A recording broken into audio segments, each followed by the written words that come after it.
안녕하세요 여러분, 다시 만나뵙게 되어 반갑습니다.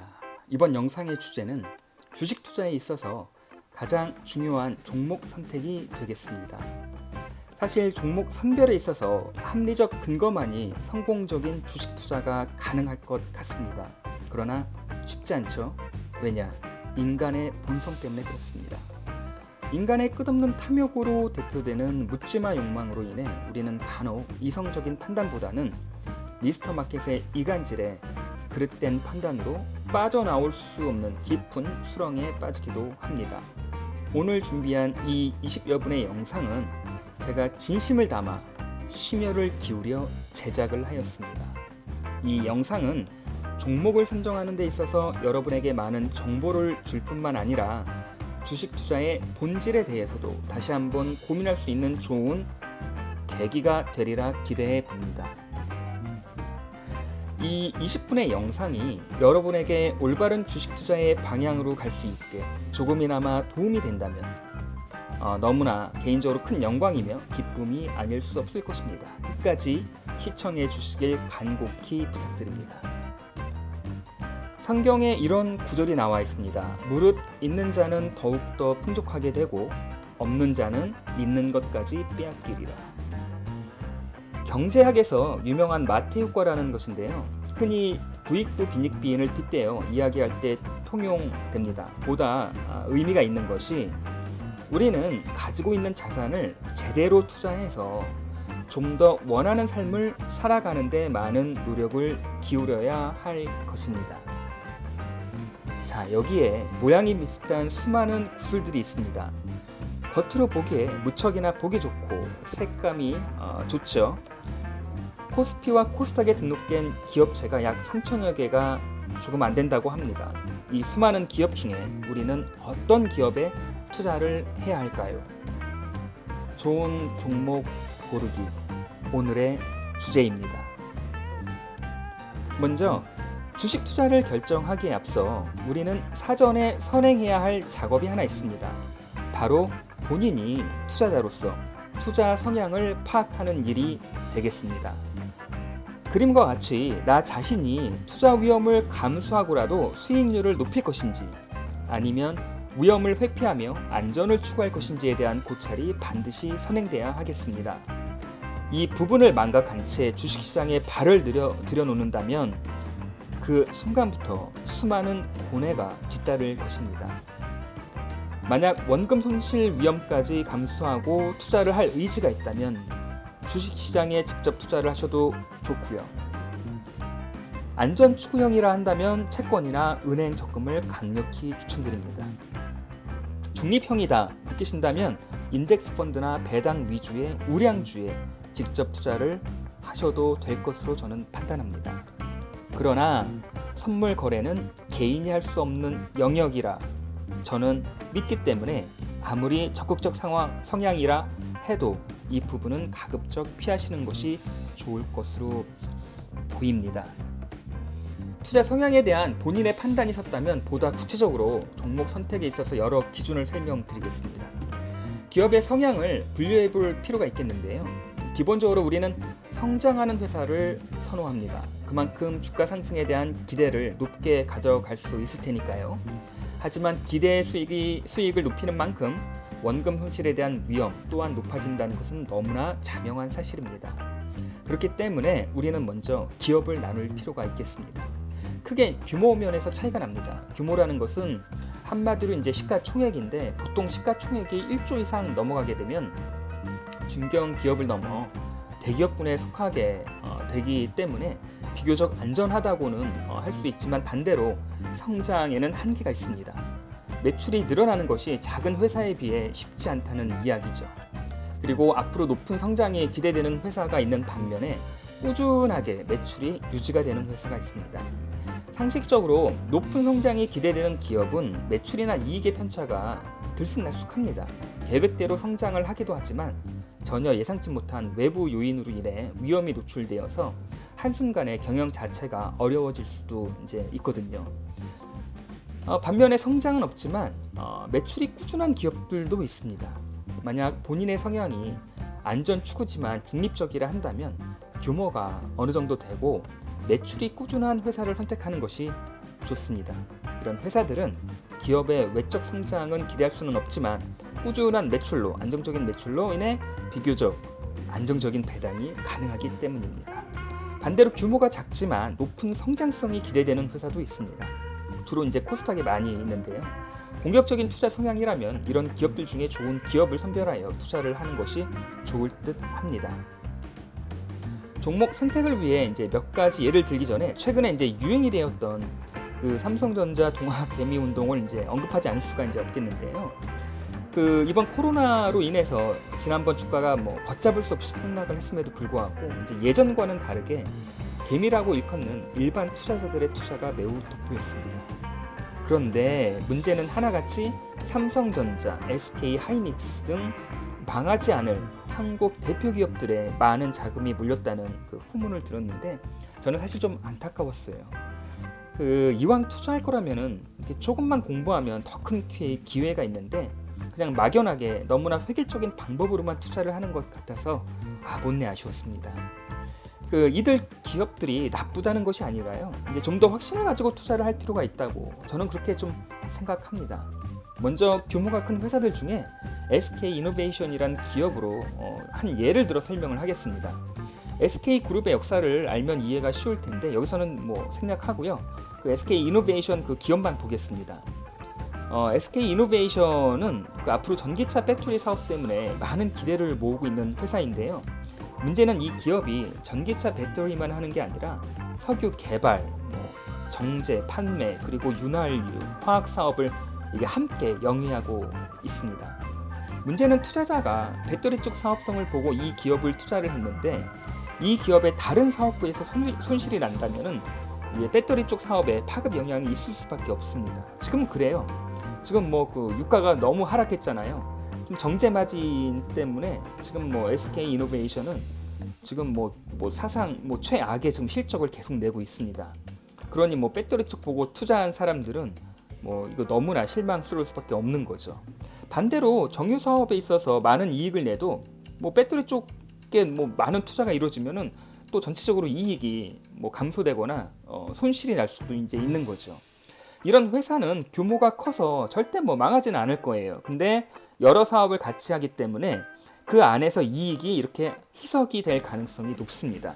그렇기 때문에 일반 투자자 입장에서는 단순히 배터리 쪽 혹은 정유 쪽 사업만 보고 투자하기가 매우 어렵다는 이야기가 되겠습니다. 그 또 다른 예를 한번 들어볼게요. 그 삼성전자 동학 개미운동 얘기를 했는데요. 우리나라 주식시장에서 시가총액 1위가 뭐 다들 아시지만 삼성전자입니다. 시가총액 무려 290조, 매출 230조, 연간 매출, 그 다음에 영업이익 30조, 뭐 어마어마합니다. 이 회사 절대 망할 일 없을 거예요. 하지만 이 회사가 가지고 있는 그 연결 재무제표에 종속된 계열사가 몇 개인지 아십니까? 무려 240개의 계열사를 거느리고 있습니다. 사업 보고서의 쪽수만 무려 550페이지가 됩니다. 망하지 않을 거라 믿지만 이거 어디 개인이 분석할 수 있는 회사의 규모가 아닙니다.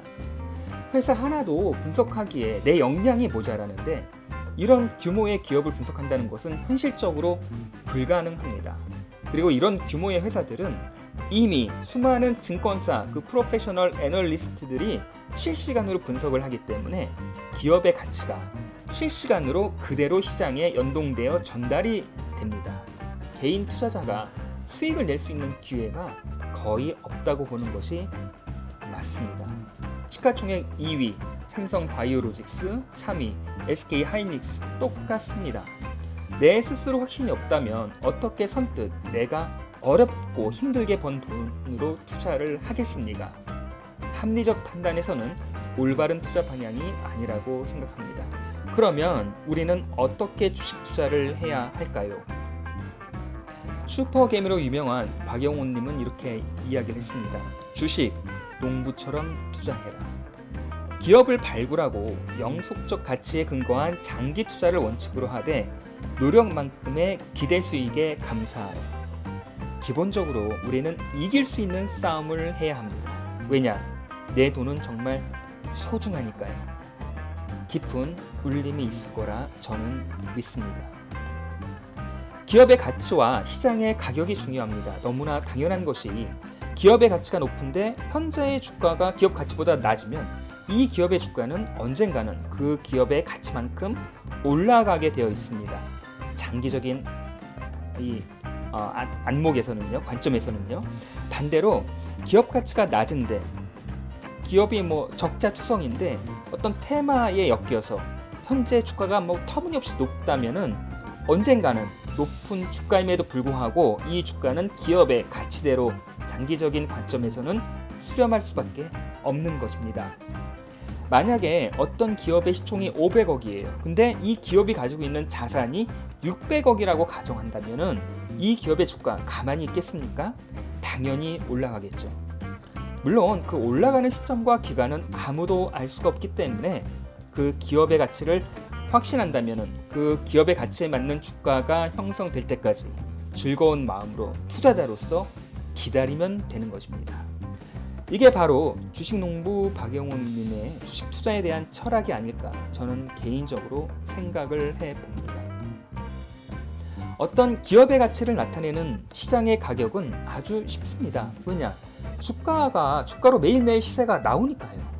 다만 앞서 말한 대로 기업 가치가 주가 대비 낮은지 높은지에 따라 장기적 관점에서 그 주가는 그 가치에 당연히 돌아가게 되어 있죠.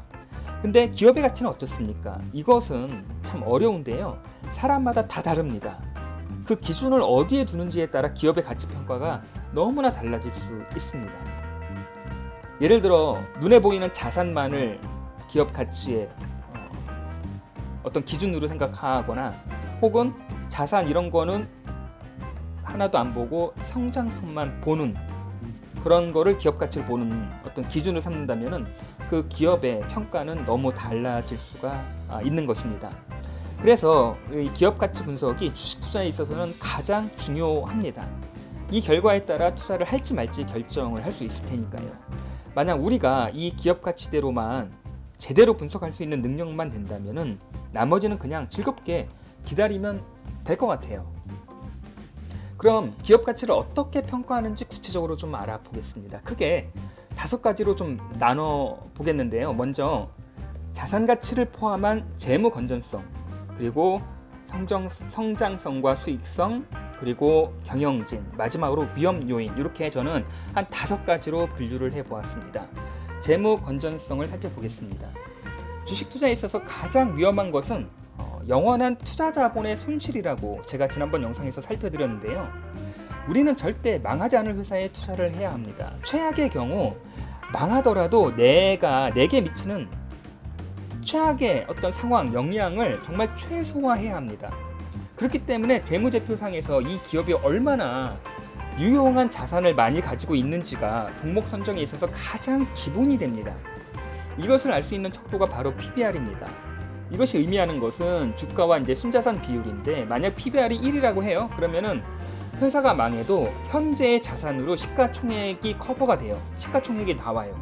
다시 말해 회사가 청산을 해도 회사가 가지고 있는 이 자산이 청산 가치보다 높다는 거예요. PBR 1 이하면요 더 좋은 거죠. 또 중요한 게 이제 유동 비율입니다. 기업은 대부분 부채가 있잖아요. 이 부채 중에서 유동 부채가 유동 자산보다 많으면 이 회사는 뭐 아무리 좋아도 어떤 외부적 충격이 왔을 때 감당이 안 돼요. 기억하시죠? 예전에 IMF 때 흑자 기업이 이 유동성 문제로 청산을 하는 경우 많이 봤습니다. 우리는 구체적으로 예를 들어 볼게요.